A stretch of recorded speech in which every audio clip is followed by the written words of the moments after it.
What's up, guys? It's Andrew with MyWatchAddiction.com coming back to you with a state of the collection. Now, because my collection is relatively good size, can't fit it all in one video, today I'm simply going to focus on the watches I've purchased via Kickstarter, the crowdfunding platform. Now, if you've watched any of my channels before, you know that I've backed quite a number of projects, and stick around in this video and you'll see which ones have remained in the collection and which ones have moved on. If you want to learn more about these watches individually, up in the upper right hand corner of the screen will be the link to their unboxing and or review video. Guys, as always, don't forget to like, subscribe, and comment down below on what you think might be your favorite watch in this collection.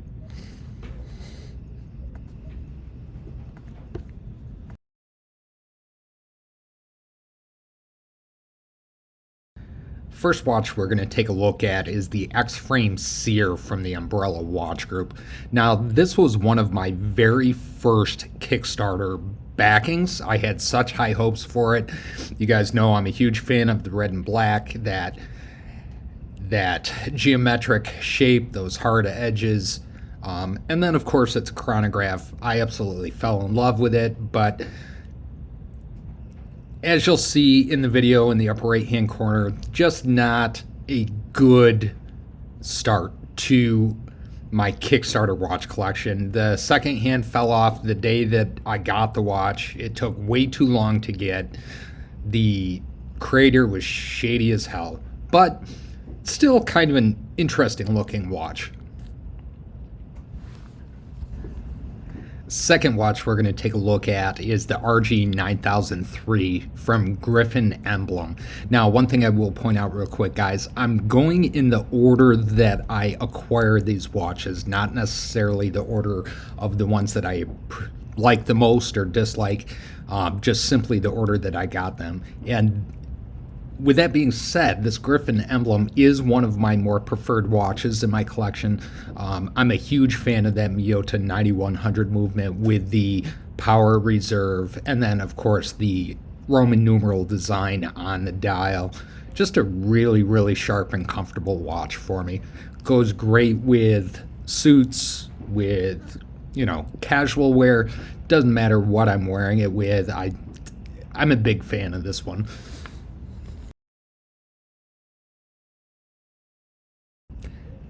Next up is the Carbon Renegade from Rival Collective. Picked this guy up for $173 from Kickstarter. It's quartz retrograde movement, Miyota retrograde movement in it. Kind of a cool looking watch. I don't really have anything pros or cons too big to say about this one. The one thing you will notice is I am rocking a Bandai strap on it. I changed out the strap that it came with just because the strap that was on it was pretty cheap and didn't feel all that great on the wrist. So I swapped out the strap, but was able to find one with decent colors.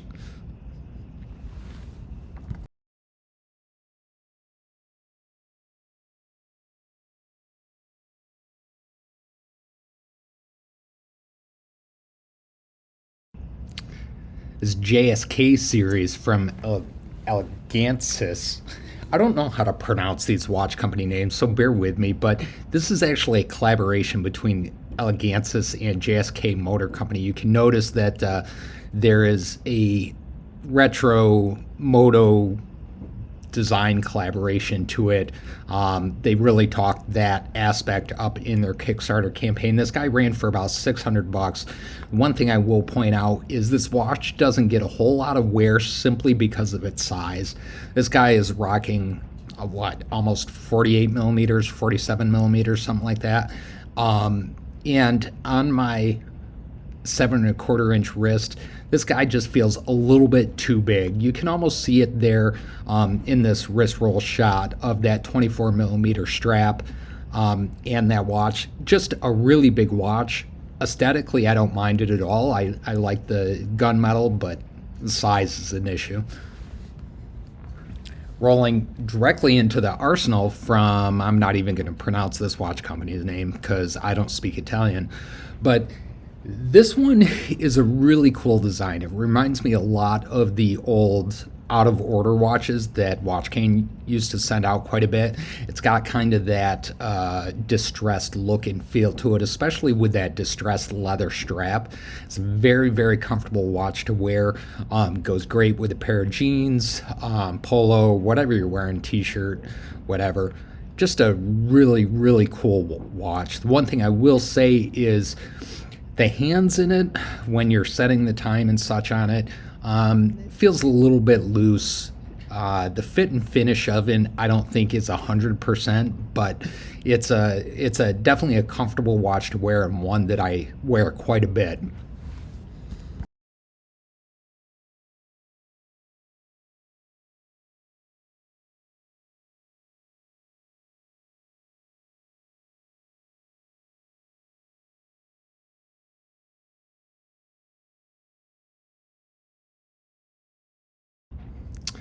The Apex JT from Aevum Timepieces is one of the first watches that I actually purchased on Kickstarter that I had the opportunity to talk to the brand owner. His name's Brian. At the time, he was out of Toronto. I believe he might have moved to Japan now. I know he's heavily into the car racing industry and custom fabrication industry, that type of thing. So a lot of the Aevum timepieces have that racing tie to it, and you see it here within this Apex GT with the GT logo right there on the tang. Real clean, small, very comfortable watch to wear. I don't have anything negative to say about this one whatsoever. It's been a great little watch for me with that Seiko NH35 movement in it.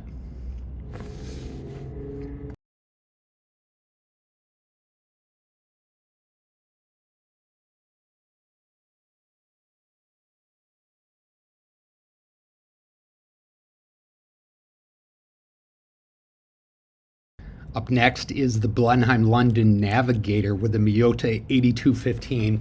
If you guys actually watched the unboxing video for this one, I was pretty harsh on this brand when I first got it, primarily because the specs that they listed in their Kickstarter campaign did not match what they actually shipped.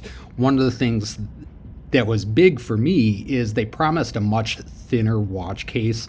And this one turned out to be pretty hefty. So they had their specs wrong when they put together the Kickstarter campaign, and I lit into them pretty good about it.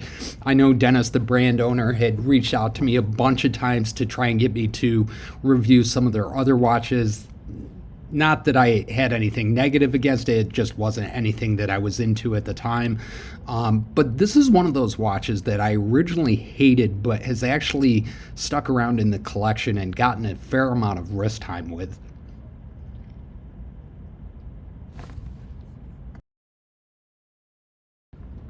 Next up is actually the VF84 Skull from OVD Watches. This is the first watch that I backed from OVD Watches. Love that skull design, love that spinning rotor for secondhand, and the overall design of this watch is something that I just, to this day, I still think is really cool. Now, it is something that I wear primarily casually. I don't usually wear this watch to work at all, but I do love this watch, and this watch itself is the one that really got me excited about the brand OVD Watches.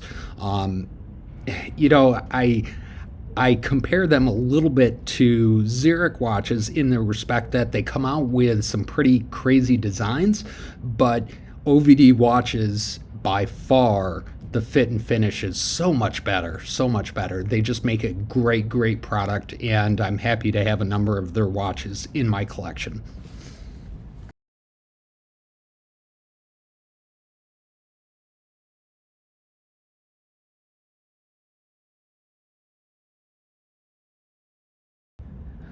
That brings us to the Phase 1 from Stage Watches with the Swiss Salida SW200 movement. This guy came in at about $385 shipped. This watch is another one that gets a lot of wrist time. This one I do actually wear to work quite a bit. Wear a lot of blue in my day-to-day life, so you know, the blue complementing in the stitching and the dial and crown. you know, is just something that fits really well. Very, very comfortable watch. I'm not sure if this company is still in business. Matter of fact, I think a few of these companies are no longer in business. But, you know, I'm still glad to have it in my collection. There wasn't a whole lot of these made, so you don't see a whole lot of them floating around out there in the watch groups. But I am happy to have one on my wrist.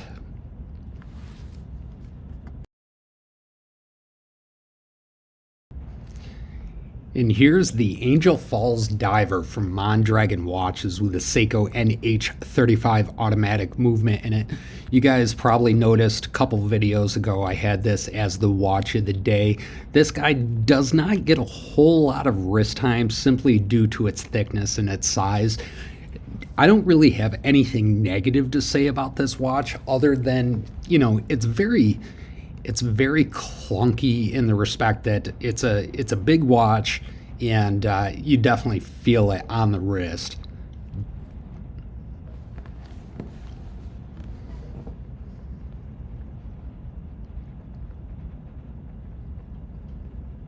Now, this guy did come with a number of straps in the Kickstarter campaign. I do have the carbon fiber looking strap on it here, but it did come with an engineering stainless steel bracelet as well that I swap out every once in a while.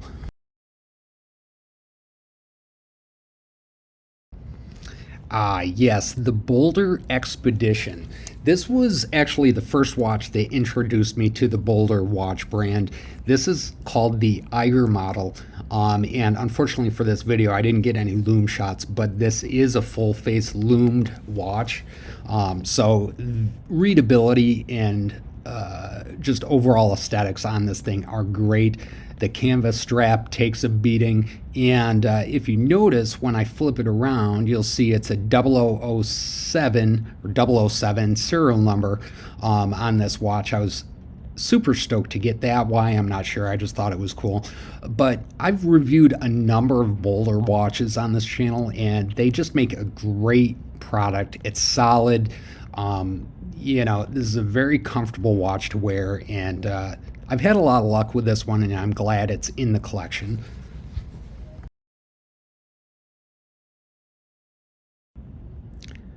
So this JW01 watch from JW Mechanical is just one of those watches that my taste wanes and varies on. Like, some days I think it's really cool, other days I feel like it's a piece of junk. It just really depends on the mood that I'm in the day.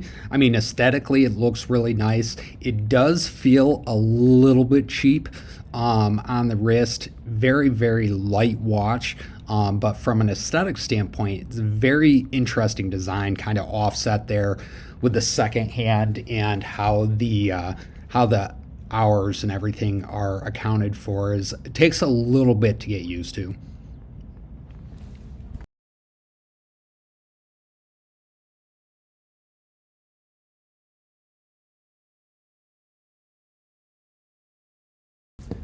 Next, we're on to the Coronation from Moon Bronze Watches. It's got a Swiss Leda SW200.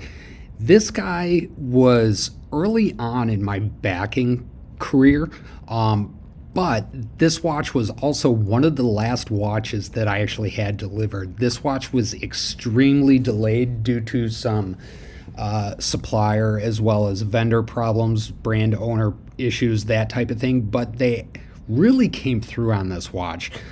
This watch from a comfort level is extremely comfortable. I love the design to it. I love that kind of almost not necessarily checkered, but that detailed dial and then that octagonal shape to the overall watch design, I think, is just something really cool. This is probably one of my preferred watches in my Kickstarter collection right now. Definitely something I really enjoy.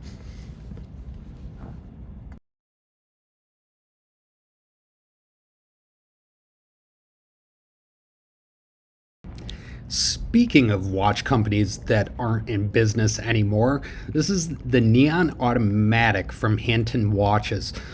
This is a watch that I had backed early on. The brand owner was heavily active in the Facebook watch community. And then after this watch, they had a couple follow-up Kickstarter campaigns. After this watch, he just kind of disappeared. Like I think there's a lot of hate for this brand right now. This watch itself, I don't really mind. I wear a fair amount, but that clasp has got a very, very thick height to it, I guess we'll say. So it catches on the desk. It's it's one of those watches that is nice to wear every once in a while, but it's not something I would wear on a daily basis at all.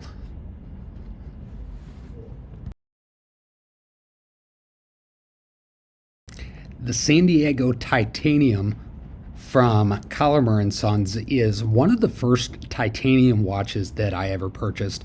And I had no previous experience with titanium watches, and it blew my mind how light this watch was.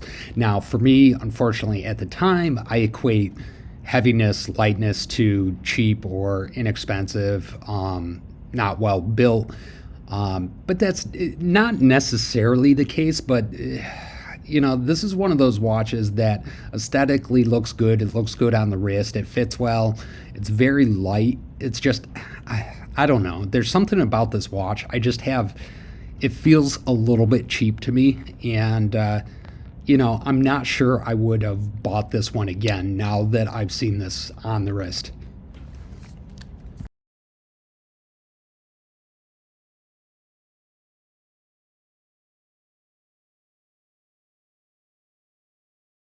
This brings us to the LC1 from Arcturus Watches with a Miyota 9132 automatic movement in it.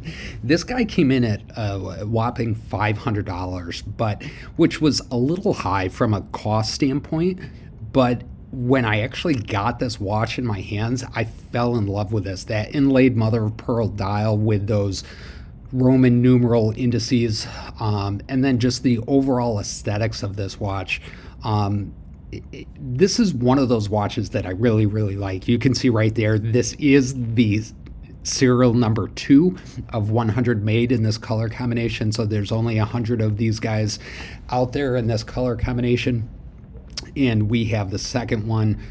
Really, really, really dig this watch, and I would happily purchase this one over and over and over again.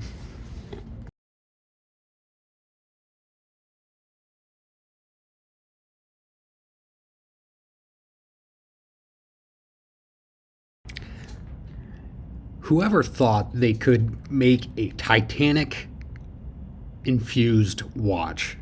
Now, this is another one of those OVD watch creations that I have in my collection. You can see the rotor back on the backside there is supposed to be indicative of the anchor from the Titanic. It's got that rusted treatment to it. Overall, I do like this watch. Have had no problems with it whatsoever, and I'm glad I made the purchase. It doesn't receive a whole lot of wear. Just from an aesthetic standpoint, it's not one that I think to go to all the time, but it is a watch that's in my collection that I do enjoy having, and I'm glad I purchased.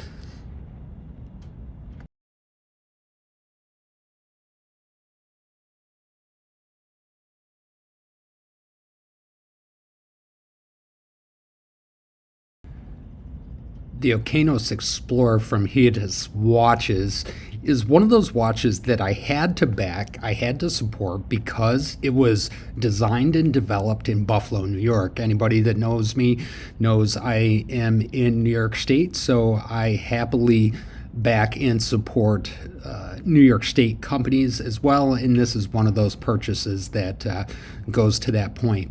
This dive watch is very much an homage to many of the dive watches that you see out there, but just the customer service and the overall attention to detail that this company gives is one that I appreciate. And this Okeanos Explorer is something that is going to stick around in my collection for a while.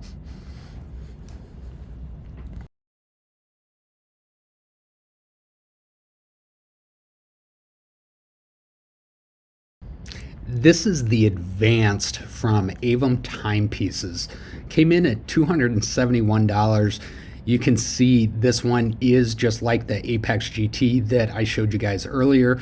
This is another one from Aevum Timepieces that has a very, very close tie to the automotive industry and the racing industry in general. This watch is no different.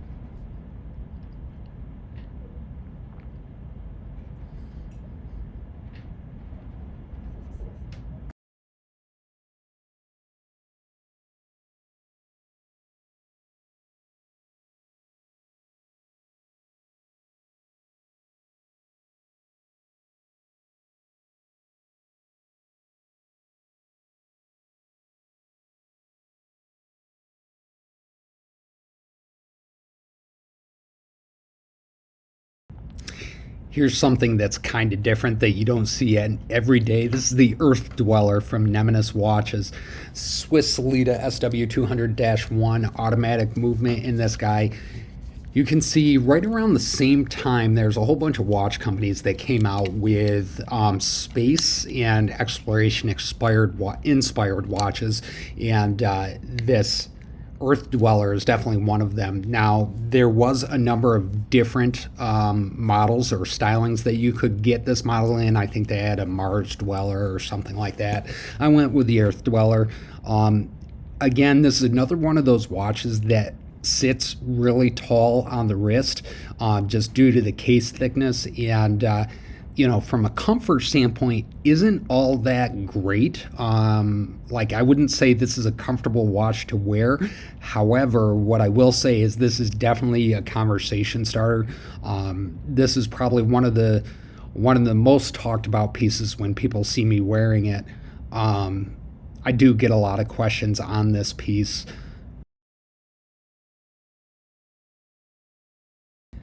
This was probably by far one of the worst watch purchases I made on Kickstarter. It's the Alpina X from Alpina Watches.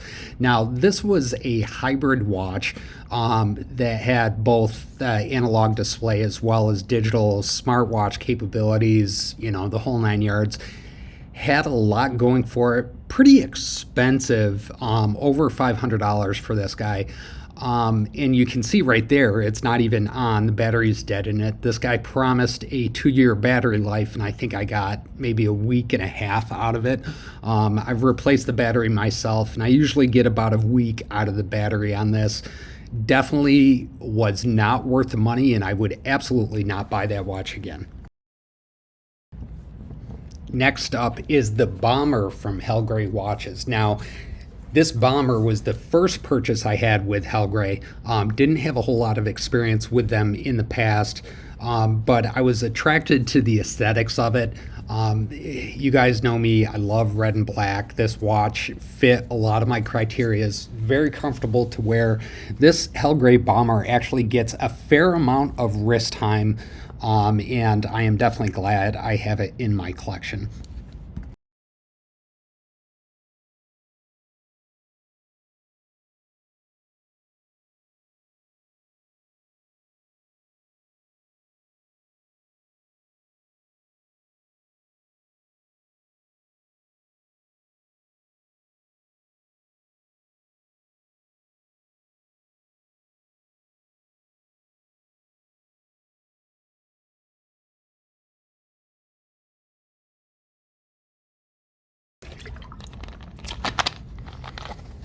Here we go with the Nerid.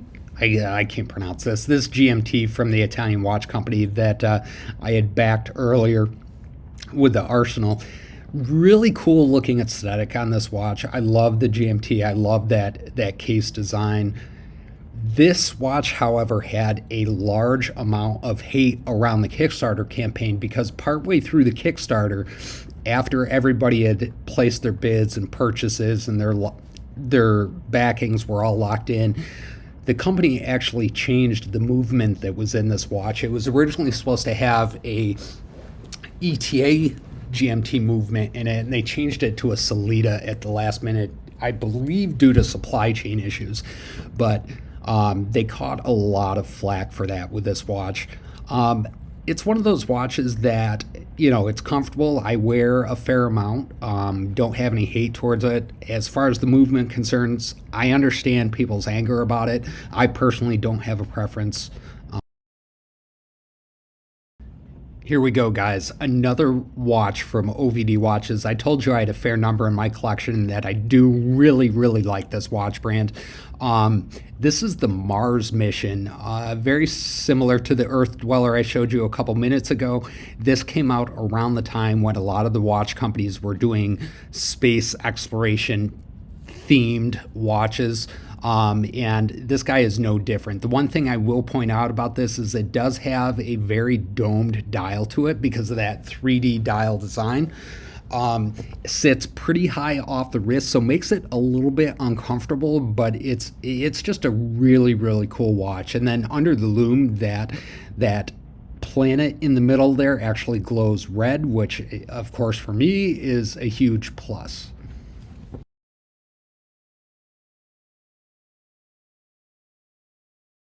I promise, guys, we're starting to wind down here. Thanks for sticking with me. This is the Vigilante from Helgray Watches. Very similar to that bomber I showed you a few minutes ago, the red and black design. This is an automatic watch. Now, this came out with a time when they were pitching a quad-zoned GMT watch. I believe it was a quartz that came out with this campaign at the same time that this automatic did, but I decided to go with the automatic one on this backing. This watch actually gets a fair amount of wear, very comfortable, just a very casual watch to wear, no concerns, no problems whatsoever.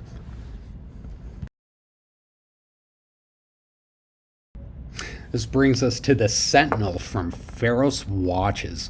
Now, this is one of those watches that I didn't really know a whole lot about the company. I still don't know a whole lot about the company, but didn't really know a whole lot about the company when I backed them. I just thought it was a cool looking watch. The one thing I will point out about this is this machined case on this watch has some pretty sharp edges, and by sharp I mean the edges are pretty pronounced, so it's not always the most comfortable watch to wear, especially as you brush your hand against the watch case, that type of thing.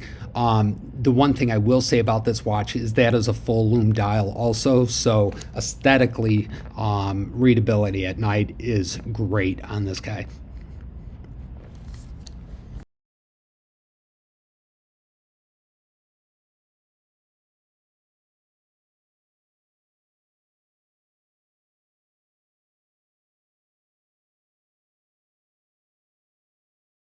Next up in the collection is the Torsk Diver from SAO Baltimore Watches. Now, this SAO Baltimore brand is a brand that I was turned on to actually by Wade over at the Watchin' channel. Wade was a backer of their first Kickstarter campaign and got me kind of hooked on SAO Baltimore as a watch company in general. Since then, I've talked to brand owner a fair amount, and I'm happily back them with any of their projects going forward. This watch specifically was part of one of their more recent campaigns, and it was kind of a special Kickstarter add-on with that PVD coating and the meteorite dial. The typical Torsk Diver does not come in this color combo or this dial. That was a special offering, and that's also why it was a little bit more on the more expensive side, as you saw in the beginning slide.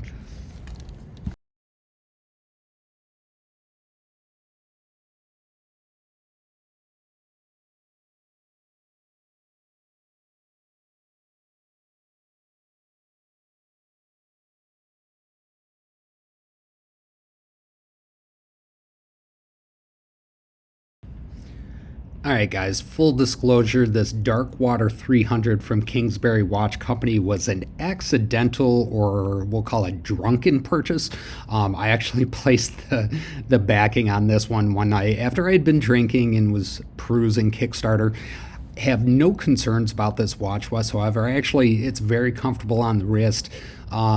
There's really nothing negative that I can say about it. It's a great looking watch, great fitting watch. There's just no real wow factor to it. So I would say, I'm glad I backed it. If I would back it again, I'm honestly not so sure, but I'm glad it's still in the collection. And finally, that brings us to the Mikhados from Valimor Watches. This guy is rocking an STP 6-15 automatic movement in it. This guy cost me about $400. One of the things that I love about this watch is kind of that scalloped dial. The overall aesthetics of this watch I really, really, really like. From a feel and look standpoint, I think this is probably one of my more preferred watches in my Kickstarter collection. The only negative thing that I have to say about it is because when I ordered this, or when I filled out the survey in the Kickstarter, I had a lot of other color watches. I didn't have anything this color, so I figured I'd go with this color in the dial on this one. Fun fact, I really don't have a whole lot of clothes that match with this watch, so it doesn't get a whole lot of wrist time, which is a shame because aesthetically I do love the design, especially those stainless steel indices and that open heart dial design.